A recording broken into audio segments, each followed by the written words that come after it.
তাজমহল লিখেছেন বনফুল। আজকে আমরা গল্প প্রথমে পড়ব না, আমরা আগে তাজমহল গল্পের আমরা পড়ব হচ্ছে পাঠ পরিচিতি। ঠিক আছে, আমরা পাঠ পরিচিতিতে যাই। বনফুলের তাজমহল গল্পটি তার অদৃশ্য লোকে গল্প সংকলন থেকে নেওয়া হয়েছে। এই গল্পে অবসরণীয় মহিমা পেয়েছে সমাজের নিচুতলার মানুষ ফকির শাহজাহানের পত্নী প্রেম। সে সম্রাট শাহজাহানের মতো তাজমহল নির্মাণ করতে না পারলেও ইট বালি দিয়ে নিজের মতো করে মৃত বেগমের কবর গড়েছে। কাহিনী, ঘটনা ও চরিত্র রূপায়ণের দিক থেকে তাজমহল গল্পটি বিস্তৃত পরিসরে নয়, খুব সংহত শিল্পবিন্যাসই এই গল্পের বৈশিষ্ট্য। বনফুল তার অন্যান্য গল্পের মতো এ গল্পেও অত্যন্ত সচেতনভাবে মিতবাক। এ গল্পের শেষ দুটি বাক্য না পড়লে গল্পের অন্তর্গূঢ় তাৎপর্য ধরা পড়ে না। অদ্ভুত চমকের ভেতর দিয়ে সেখানে প্রকাশিত হয় এক গভীর জীবন সত্য। এখানে মানবিক অনুভূতির বাস্তব চিত্রের প্রকাশ ঘটেছে, যেখানে লেখক যুগ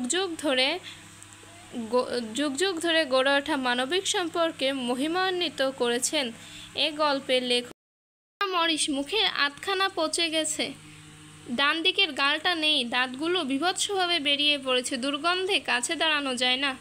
দূর থেকে পিঠে করে বয়ে এনে এ রোগীর চিকিৎসা চলে না।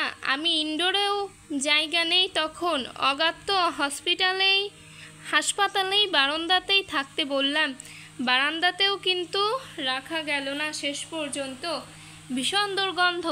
অন্যান্য রোগী আপত্তি করতে লাগলো, কম্পাউন্ডার, ড্রেসার, এমনকি মেথর পর্যন্ত কাছে যেতে রাজি হলো না। বৃদ্ধ কিন্তু নির্বিকার, দিবারাত্র সেবা করে চলেছে। সকলের আপত্তি দেখে সরাতে হলো বারান্দা থেকে।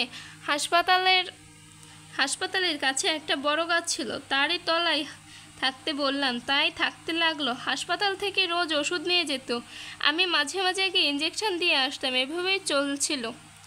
একদিন মুষলধারে বৃষ্টি নামলো, আমি কল থেকে ফিরছি, হঠাৎ চোখে পড়লো বুড়ো দাঁড়িয়ে ভিজছে। একটা চাদরের দুটো খুঁট গাছের ডালে বেঁধেছে, আর দুটো খুঁট নিজে দুহাতে ধরে দাঁড়িয়ে ভিজছে লোকটা। মোটর ঘোরালাম, সামান্য চাদরের আচ্ছাদনে মুষলধারা আটকায় না। বেগম সাহেব দেখলাম আপাদমস্তক ভিজে গেছে, কাঁপছে ঠকঠক করে, আধখানা মুখে বিভৎস হাসি, জ্বরে গা পুড়ে যাচ্ছে। বললাম, হাসপাতালের বারান্দাতেই নিয়ে চলো আপাতত।